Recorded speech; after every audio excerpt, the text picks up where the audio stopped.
हमारे यहाँ एयरक्राफ्ट का टेक्नोलॉजी बहुत पीछे। हम लोग इस जहाज को बना पाए हैं। निगरानी के लिए एक नंबर ये जहाज है। इसने ना दो काम बहुत अच्छा किया। गवर्नमेंट को समझना चाहिए एयरक्राफ्ट वाला चीज को ना, देखिए एयरक्राफ्ट वायुयान बनाना अभी हमारे यहाँ इसकी कोई फैसिलिटी बढ़िया नहीं है। हवाई जहाज में सबसे ज्यादा झमेला का जो चीज है वो उसका इंजन। बॉडी में तो उसके कुछ खास चीजें नहीं रहती हैं। सब हवाई जहाज का सबसे महंगा चीज क्या आता है? इंजन। आपको पता है दुनिया में दो सबसे बड़ी कंपनियां हैं जो वायुयान बनाती हैं, बोइंग और एयरबस। बोइंग और एयरबस।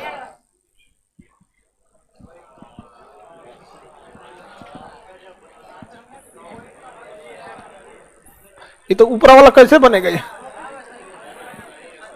अरे लगभग जहाज लग रहा है कि नहीं? अरे हो गया, ये हो गया इसका इंजन, ये हो गया इंजन। यही मेन कहानी है।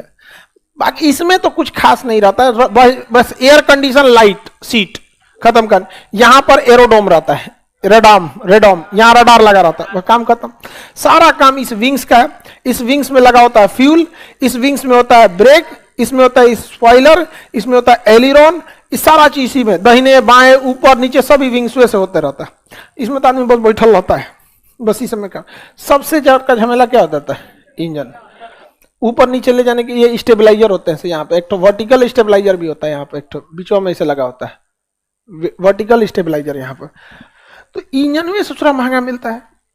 दुनिया में इंजन बनाने में सबसे आगे अभी जानते हैं कौन कंपनी है? Airbus, Boeing, Rolls Roy.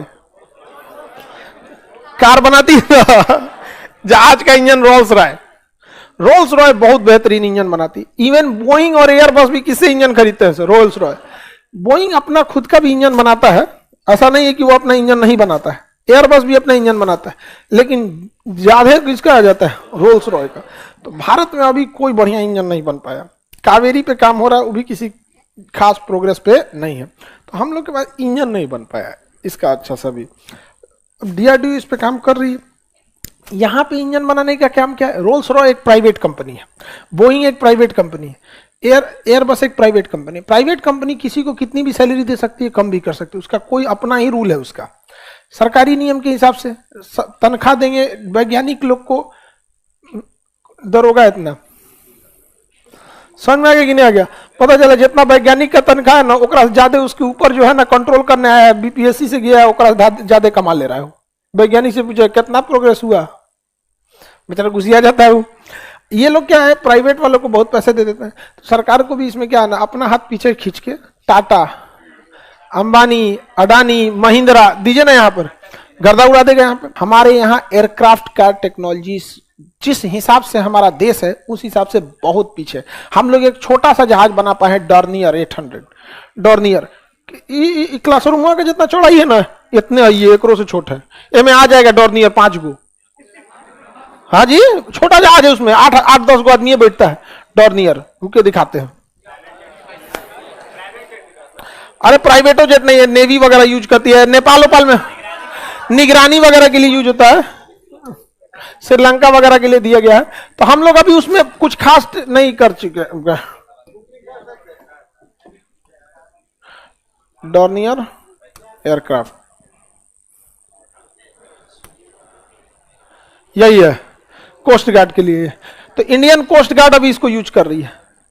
तो अभी हम लोग ना, ये कितना आदमी का है? 10-20 आदमी बैठ सकता है, इससे ज्यादा तो नहीं बैठेगा। तो ये एयरक्राफ्ट है। हालांकि ना ये विमान के लिए, निगरानी के लिए बहुत अच्छा है। निगरानी के लिए एक नंबर ये जहाज है।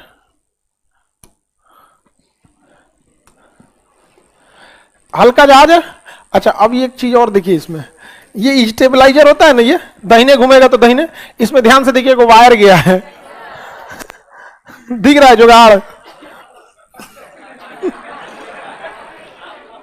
पहले ये प्रथम विश्व युद्ध में जो जहाजें होती थी ना, उसको वायर से।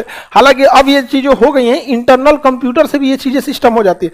बट ये छोटा जहाज है, इसको वायर से कंट्रोल किया जा सकता है। इसमें आप देखेंगे यहाँ पे कई सारे इसकी टेक्नोलॉजी यूज की है। तो अभी हम लोग इतना इस जहाज को बना पाए हैं, जबकि पूरी दुनिया, चाइना को देखेंगे C-295 ऐसे करके जहाज बनाया है, C-229 ऐसे करके। दुनिया कहां से कहां जा रही है। हम लोग का एयरक्राफ्ट के मामले में बहुत पीछे हम लोग। HAL की जिम्मेदारी है हिंदुस्तान एरोनॉटिक्स लिमिटेड, लिखा है कि नहीं जिसमें 1940 में बेंगलोर में हिंदुस्तान एरोनॉटिक्स, ठीक है लिखा HAL, ये पूछेगा क्वेश्चन, 1940 में स्थापना हुई थी HAL के। इसने ना यात्री विमान या बड़े जहाजों में अभी बहुत बड़ा हासिल कुछ नहीं किया, लेकिन डॉर्नियर जहाज को इसने बनाया। इसने ना दो काम बहुत अच्छा अच्छा किया, एक ध्रुव एक रुद्र, दो हेलीकॉप्टर बनाया, दो तो हेलीकॉप्टर बनाया, एक कौन सा ध्रुव, ध्रुव HAL और DRDO ने मिलकर, और एक रुद्र हेलीकॉप्टर, रुद्र रुद्र दो हेलीकॉप्टर बनाया है। उसी का एक वो है रुद्र, एक लाइट कॉम्बैक्ट एयरक्राफ्ट LCA, प्रचंड प्रचंड LCA। तो इन्होंने हेलीकॉप्टर के मामले में क्या किया, थोड़ा बहुत अच्छा काम किया है यहाँ पे, लेकिन अभी भी देखिए अपाची और चिनूक जैसे हेलीकॉप्टर के मामले में हम लोग बहुत पीछे हैं। तो एक गवर्नमेंट को समझना चाहिए एयरक्राफ्ट वाला चीज को ना क्या करना चाहिए, प्राइवेट है। फिर प्राइवेट वाले कुछ करेंगे नहीं ना, सीधा क्या करेंगे सब, रोल्स रॉय में जाएगा टाटा का एक आदमी, कितना मिलता है सैलरी, कहेगा 5 करोड़, आ जाओ टाटा में 6 करोड़, हो गया। इंजीनियर को कौन चीज जाता है, नाम तो उस पर रोल्स रॉय का रहेगा ना, इंजीनियर का कौन नाम उसमें नाम आने वाला है। बड़े बड़े कंपनी यही ना करते हैं सब। भारत से कंपनी चली गई सेवरलेट, सेवरलेट गई है कि कौन सी कंपनी, फोर्ड, फोर्ड गई है। सेवरलेट तो उसकी गाड़ी का नाम था, कंपनी का नाम था फोर्ड। फोर्ड की गाड़ियों की सबसे अच्छी खासियत थी कि उसका गियर बॉक्स बहुत अच्छा आता है। गियर जो होता है ना, गियर चेंज करने में कभी कभी फंस जाता है, नहीं तो गड़गड़ गड़गड़ करने लगता है। तो जो 4 व्हीलर चलाए हो ना, उनको गियर की एक समस्या बहुत भयानक होती है। तो फोर्ड कंपनी जो थी उसका गियर बॉक्स बहुत अच्छा आता था। अच्छा, उसकी इंजन की क्वालिटी भी बहुत अच्छी रहती थी। फोर्ड कंपनी की कुछ गाड़ियां बहुत अच्छी चली थी। तो फोर्ड कंपनी ठीक ठाक गई, जब यहां से चली गई। इंडिवर उसकी बहुत बड़ी गाड़ी थी, चौकी पर लगता था वो घर जा रहा है। जब जैसे इंजीनियर गया ना, टाटा कंपनी ने क्या किया, उसके ज्यादातर इंजीनियरों को रख लिया। अब मस्त इंजन रिफाइन वगैरह करके अब बना बनाया मिल गया कि नहीं मिल गया। तो प्राइवेट कंपनियों को ये सब चीजों से काफी ज्यादा फायदा होता है। दुनिया में जो भी बड़ी बड़ी एयरक्राफ्ट या जो चीजें, कोई सरकारी नहीं है, सबका सब क्या है, प्राइवेट। सरकारी को पता है कि हमारा तुम नौकरियां नहीं ले जा सकते हो, करे चाहे नहीं करे। अच्छा, उसको पता भी है कि हमारा तुम प्रमोशन भी ज्यादा नहीं कर सकते हो, जान दे दें तब भी। प्राइवेट में नौटंकी कीजिएगा, अगले दिन मेल आएगा, you are fire from company. अच्छा, बहुत अच्छा काम कीजिएगा, आपको प्रमोशन फटाफट देते हैं। हम ऐसे ऐसे प्राइवेट कंपनियों में कर्मचारियों को जानते हैं दिल्ली में कि बहुत नॉर्मल जॉब पर आया था, 15-20 हजार की सैलरी में आया था। बड़ी कंपनी में 15-20 हजार की सैलरी नॉर्मल होती है, और आज अपनी कंपनी की काबिलियत के दम पे बोर्ड मेंबर में बैठ रहा है। कंपनी का बोर्ड ऑफ डायरेक्टर बहुत बड़ा सारा पावर होता है, board of director he decision लेते हैं। दुनिया दूसरा कौन होता है, समझ में आएगी नहीं का किसी को दिक्कत। तो भारत का एयरक्राफ्ट के सेक्टर में कोई बहुत डेवलपमेंट है नहीं। अच्छा, हाँ, तेजस का अभी भी हम लोग जनरल इलेक्ट्रॉनिक से इंजन खरीदते हैं, जनरल इलेक्ट्रॉनिक 400। तेजस का इंजन हम लोग आज भी कहां से खरीदे हैं, बाहर से।